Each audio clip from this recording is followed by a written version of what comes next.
highly recommend that each day for the next week or so, you draw yourself a blank circle, throw in your X and Y axis, and start labeling those radian angle values to get used to them. Today, we're going to add to that, so I'm going to extend what we were doing the other day with the unit circle. So first thing I'd recommend is getting the first quadrant set up. So we've got 30-degree angle we need to be concerned about, which we're going to consider to be pi over 6 radians. We've got 45-degree angle, which as an angle is also pi over 4 radians. And then we've got 60-degree angle, which is pi over 3 radians. And then a 90-degree angle is pi over 2 radians. So I want you to have that quadrant memorized as soon as possible. I'm going to extend this today and then fill out some more of this by getting the X and Y coordinates of each of these points on the unit circle. So let's now assume that the radius here is equal to 1.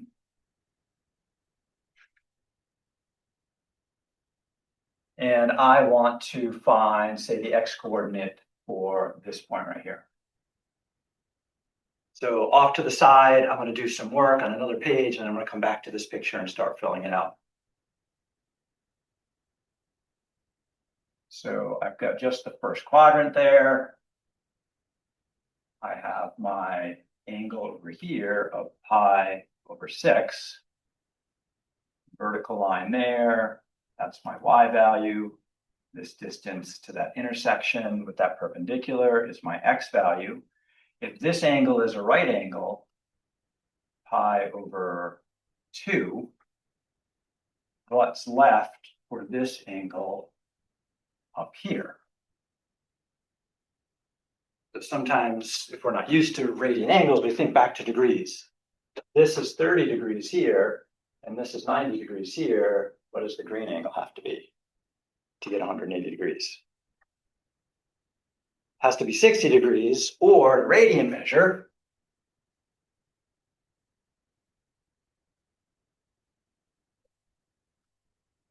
pi over 3. Yeah, so pi over 3 is that other angle right there.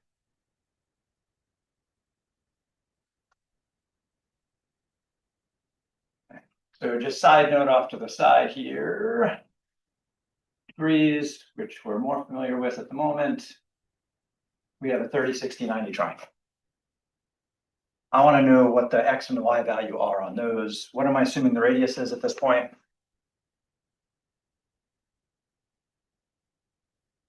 1. We'll often go back to the unit circle. Easier to work with.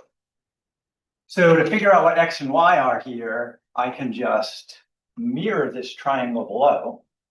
So then I'll have a 30-degree angle there, a right angle there, and a 60-degree angle there. And altogether, what kind of triangle have I made here? What's special about this triangle? The big one.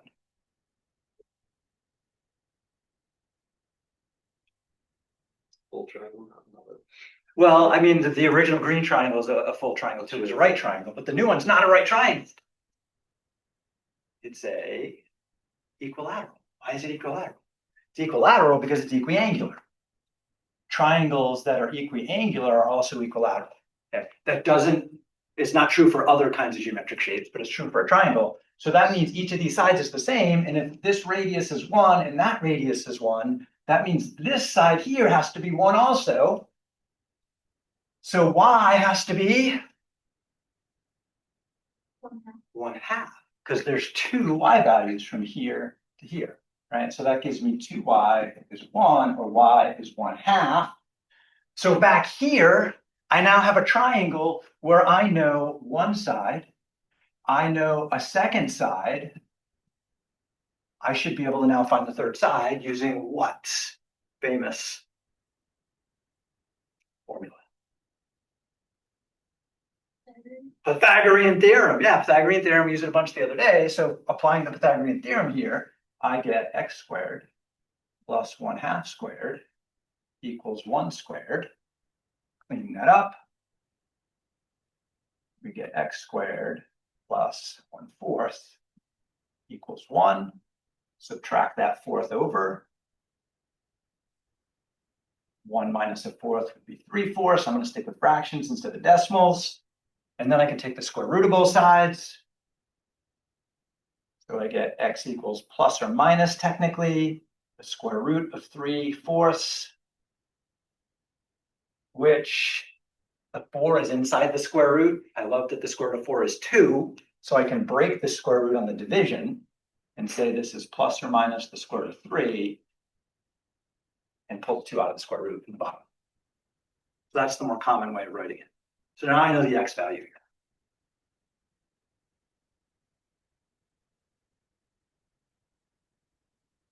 All right, back to my unit circle that I want to know more about.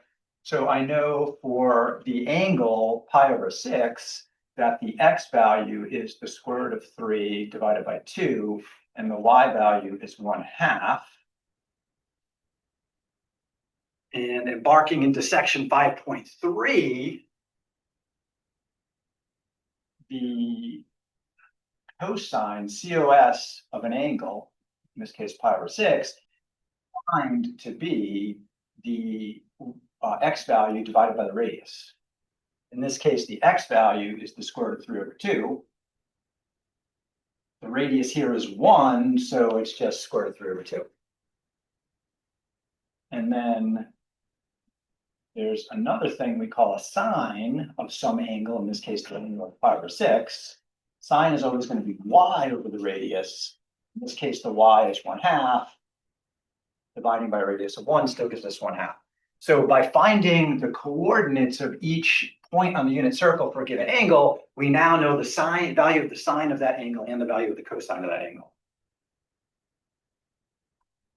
So we're going to get used to what is the sine, what is the cosine, what are their values for special angles like 30 degrees, 45 degrees, 60 degrees, alternatively in radians, pi/6, pi/4, pi/3. Now there's a lot of symmetry going on here.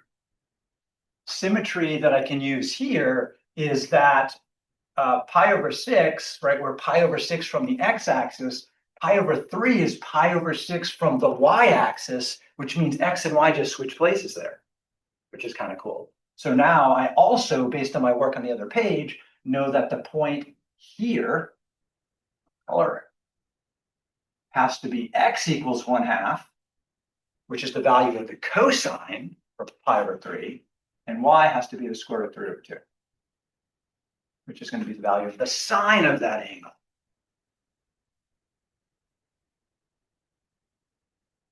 And these are, again, values that we're going to keep getting used to. Main thing I need you to be getting more used to now is what a pi/6 angle looks like, what a pi/4 angle looks like, what a pi/3 angle looks like, what a pi/2 angle looks like, instead of their degree versions. All right, let's figure out pi/4, and that will give us enough to then translate to the rest of the circle. And then we'll play more around with the idea of sine and cosine. So new page, first quadrant. I put a 45-degree angle there. That angle is also pi/4 radians. Putting that in as a right triangle. That right triangle has a y value and an x value. Now, again, let's think back to degrees because we're a little more familiar there. If there's a right triangle with a 45-degree angle, what does the other angle have to be? 45. It has to be 45 or pi/4. Yeah, so this angle is pi/4 too. And because we have adjacent angles equal, that means we're going to have adjacent sides that are equal too. So this is an isosceles triangle. Since this is an isosceles triangle, that tells us that the x value has to equal the y value.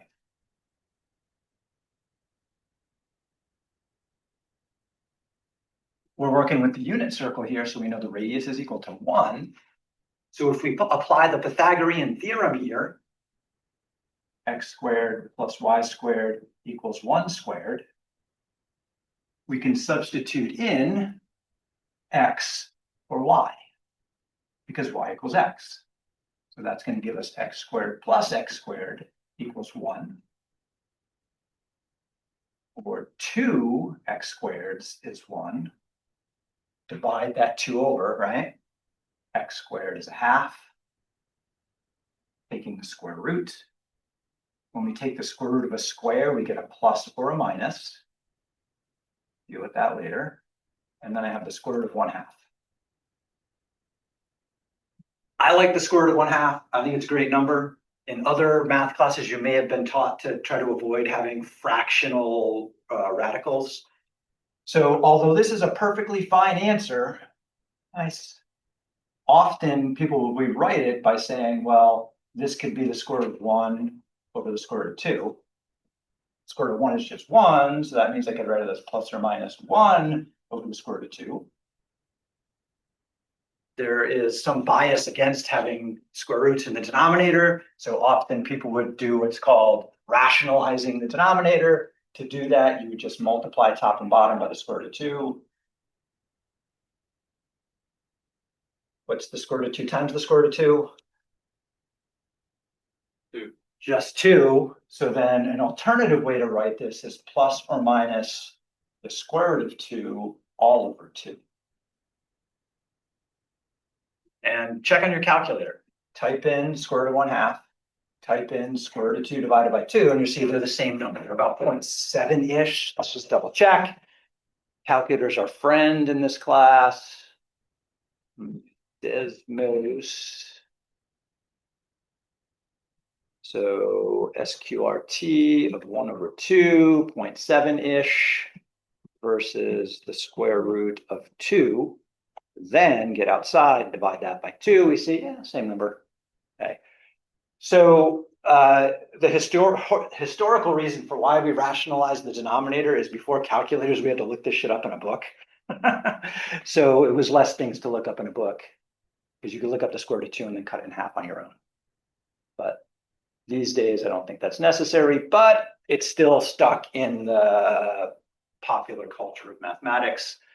So there are some days where I'm just going to leave my answer like that, one circled in red. But when you look this up in the book or online, they're often going to have this as the value they like to write. They're the same. So again, y equals x. So now we can go back to the unit circle. So now we know the values of sine and cosine at 45 degrees or pi over 4. So the point here is often going to be written as the square root of 2 over 2, comma, square root of 2, 2. Over here, we have an angle of 0. That would just be the point 1, 0. And over here, at the angle of pi over 2, that would be the point 0, 1. And the importance of knowing these is knowing the angle and the point tells me things like if I pick on, say, this point up here at the top, the sine of pi over 2, which is the y value over the radius, has to be 1 over 1 or just 1. Or if I picked on, say, this point over here, the cosine of pi over 4, according to this picture, has to be the square root of 2 over 2. So knowing this first quadrant is going to give us a lot of information about special angles, and then we can extend it to our other special friends over here, like that one, and this one, and this one. Let's practice naming these again. So if we think about going from here to here, that's pi over 3. If we jump another pi over 3, that puts us right there. So that would be 2 pi over 3. Okay? Based on the symmetry of the circle, we should be able to name the x and y coordinates there. So that point right here is at the same height as this point over there, so they have the same y value. What do we know about the x values there? Based on the symmetry of a circle. How is this x value going to be related to this x value? Should be the same distance from 0. It should be the same distance from 0. Yeah, so the other one's just the opposite. So that means this point right here, instead of being 1/2 square root of 3 over 2, should be the point negative 1/2 square root of 3 over 2. And that tells us that if I needed to know, say, what is the cosine of 2 pi over 3, I can say, oh, according to this picture, cosine is an x value, it must be -1/2. We're not going to get this down in a day. This is going to take a couple of weeks of playing with to get used to it. My recommendation is, again, you be familiar for sure as soon as possible with the radian angle values and the point values of each of these 1, 2, 3, 4, 5 points in the first quadrant. And then we can use those to move around to get the other quadrants. Not too bad. So we're going to keep playing with that over the next week or so. Aren't all the points from the first quadrant then just gonna be the x values are negative? X values are negative, same Y values. Same way. Yeah, yeah. And when we move down to the third quadrant, Negative, negative. we're going to get negative, negative. Yeah, and then the fourth quadrant is going to be positive, negative. Yeah. So again, knowing that first quadrant is super powerful, just doing some reflections and positives and negatives. Yeah. The harder part I find is like remembering where 2 pi over 3 is, or 3 pi over 4, or 5 pi over 7, or no, 7 pi over 3, things like that. Right? Those take a little bit more work to find, and I got to play. And so we're just going to keep playing with this over the next couple of weeks till we get used to it. So again, your goal, I would every day or so fill out at least the first quadrant, and then once in a while practice filling out the whole circle just to get those more natural in your head.